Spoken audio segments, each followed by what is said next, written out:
something strange just happened in ZANU-PF. Something that people are not actually maybe paying attention to. I am of the firm view that Constitutional Amendment Bill number 3 of 2026 that seeks to change entirely the Constitution of 2013 and give it a new picture. It seems to be in limbo in my views. Remember, Emerson Mnangagwa's intentions and objectives is actually to fast track this process before August. It should be done before August. When we reach August without Constitutional Amendment Bill number 3 being done, then Emerson Mnangagwa should actually kiss goodbye to the hopes of his term being extended. Caption this, in very few days, I think 3 or so days, the deadline of the 90 days when the bill is lying in state would be over.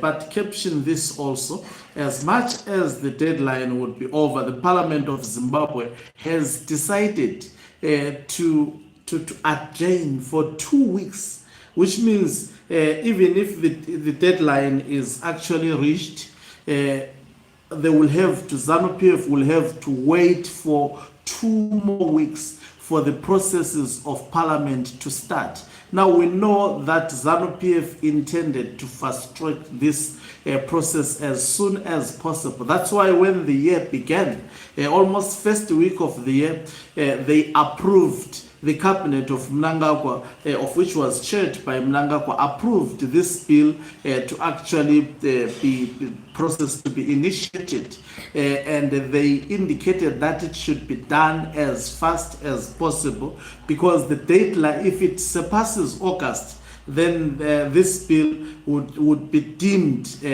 illegal, more illegal than how it is illegal at the moment. Greetings and welcome to your lovely channel, the Hlonipani Global News. If you're watching us for the very first time, please do remember to press the red or black subscribe button so that next time when we beam live, you become the very first one to watch us. You know, there are a lot of weird things that are happening in Zimbabwe. We had Cyril Ramaphosa also sneaking to Zimbabwe to hold a private meeting with ZANU-PF, especially not ZANU-PF per se, but with Emerson Mnangagwa as well as Zwiganandas. That meeting, of course, it went public because the other faction of ZANU-PF was able to actually pick it up, and it exposed the meeting, and between Pretoria as well as also Harare,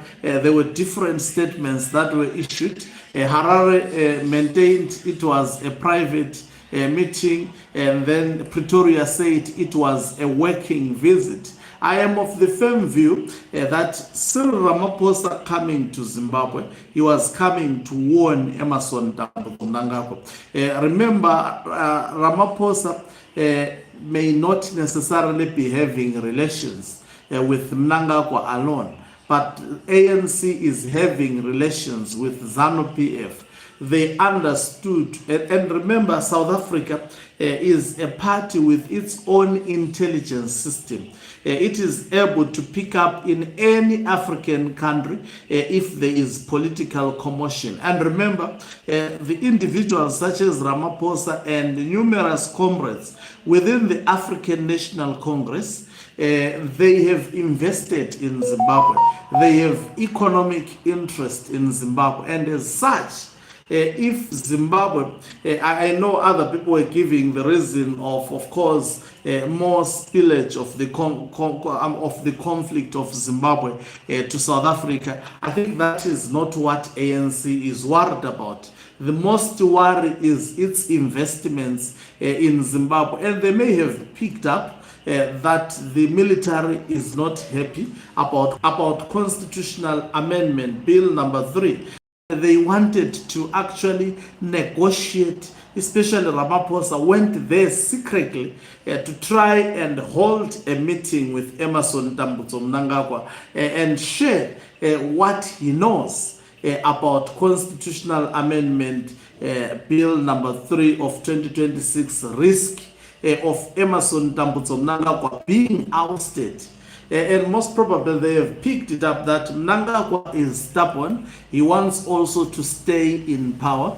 He is not listening to his comrades. As you have seen, Chiwenga has been trying to speak to Mnangagwa. It is landing in deaf ears. Similarly, also senior military personnel, both active within the military as well as some who have retired, have also written to the Parliament of Zimbabwe. That writing to the Parliament and subsequently leaking that submission to the Parliament, it was an indirect message sent to Emmerson Mnangagwa that what you intend to do is consequential. And in fact, what they wrote there is a message to Mnangagwa that what you intend to do, we are not pleased with it. And you can tell that it's and from the look of things, and after the cabinet went against Chiwenga and other retired military generals approved this bill, what did Chiwenga do? He did not just keep quiet. In each and every public event that he got to address, he is addressing about the liberation struggle, the gains of the liberation struggle, what exactly they fought for, and stressing that they fought for one man, one vote. The language has been similar with other retired military generals. And a lot of causes happened.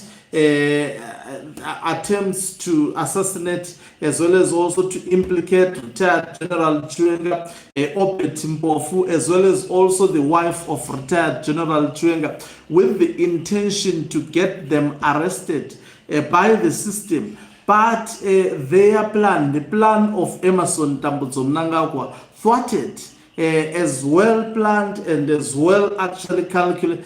How was that plan thwarted? How did that plan not succeed? That speaks volumes in terms of the other part being almost at par or above Emmerson Mnangagwa in terms of making sure that they play to his gallery and they stop him. So the fact that Chiwenga has been able to pick plots especially against him, as well as those who are loyal to him. It is public knowledge. The behavior of Opet Mpofu on Emmerson Mnangagwa speaks volumes. We understand Mnangagwa has tried to beg him, but the man has said, no, I'm not going to be part of your ZANU-PF. That doesn't mean he has given up on ZANU-PF, but it's just to show Emmerson Mnangagwa that I mean, my loyalties cannot be in you, because I know there are people who are more powerful than you. So all those plots failing, and also assassination attempts failing, and of latest, at the moment, we don't have the president in Zimbabwe. And when he left the country, he did not say goodbye to his closest lieutenants. We just wake up in the morning, we're not told that the president is not there until the other faction actually decided to leak the information. So, in simple terms, from the way I see things in Zimbabwe are not okay. Of course, Zimbabwe may be seemingly calm at the moment, but there is a lot that is going on that we don't know, and that has to do with ZANU-PF internal political dynamics. There is serious implosion within ZANU-PF. And the very questionable thing is why all of a sudden Parliament goes to a 2 weeks break when they have to push this bill as fast as possible. If that question comes to your mind, then you will understand that there is something that is happening behind the scenes. Why delaying this bill with about 2 weeks, delaying the implementation of constitutional amendment bill with 2 additional weeks? And remember, Mnangagwa is racing against time in terms of the implementation of this bill. Already is now we are next week, we will, in a few weeks, not next week, very close. We are now almost in the middle of May. Within 2 weeks, we will be in June, and he will be left with a month before August, a month and almost a month and some days before August. That on its own, and if you look at the timelines that may be used to fast track this process, and remember there are constitutional court challenges at the moment, and we don't know, there may be other protests and other things that may actually come along the way. So this is this process. What is going within ZANU-PF? It is not as simple as some would love to portray. I've seen individuals such as Nick Mangwana posting that it's almost a done deal with Constitutional Amendment Bill number 3 of 2026. Remember, in 2017, just on the eve of the coup that saw Robert Gabriel Mugabe, who was much stronger and much intelligent than Emerson Mnangagwa. We saw individuals like Professor Jonathan Moyo, like Xavier Kasukwel. They never saw that coming. They thought Mugabe was strong. They thought he had solid power. They thought the military was loyal around him. He realized during the last minute, even some comrades within ZANU-PF, he thought they were actually cheering on him. Opetimpo one was on each and every rally of Grace Mugabe, insulting Emerson Mnangagwa, cheering the hair.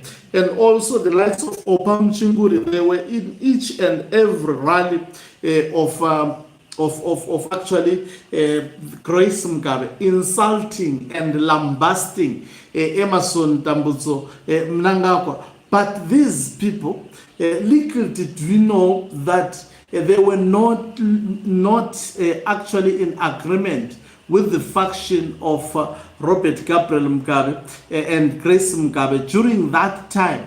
But guess what? They could not come out publicly and say we are aligned to Mnangagwa. Secretly at night, they were busy plotting against Robert Gabriel Mugabe and most probably fitting the other side with information. This is what I think we've seen happening to ZANU-PF of Mnangagwa. Every secret that Mnangagwa has hatched, somehow, it has to be picked and it has to be thwarted, and it fails. The secret of Ramaphosa coming to Zimbabwe, it was meant to be a secret, well protected, but it leaked. We got to know that Ramaphosa was in Zimbabwe privately. Not only that, also the secret of Mnangagwa flying out of the country on Wednesday, it was meant to be secret. But somehow, the information leaked. Who is leaking the information? It is people thought to be very close to Emerson Mnangagwa. They are close during the day, while at night they are actually feeding the information to the other side. And also the setup of Chiwenga by the truck which was carrying weapons, as pronounced by Knox Chivero. Why was that truck discovered and neutralized? It is because there are individuals walking with Emerson Mnangagwa during broad daylight, cheering at him. Sometimes some of them cheering louder than the most loyal individuals. But at night, they are on the other side, feeding the other side with information. That's what happens in dictatorship. Well, they cannot play their politics smart, because if they are discovered, that may be the end of their career, and also that may be the end of their income. That's how selfish ZANU-PF members have to be in order to keep on surviving to each and every administration that comes along, especially those who noticed how G40 members have been embarrassed. They have learned that you don't become loyal to the political status quo. You would rather secretly be loyal to the military, because the military in Zimbabwe determines the issue of succession. Mnangagwa may change the constitution, but how long he will stay in power, that would be determined by the military. That's the most painful thing, especially about dictators or demagogues.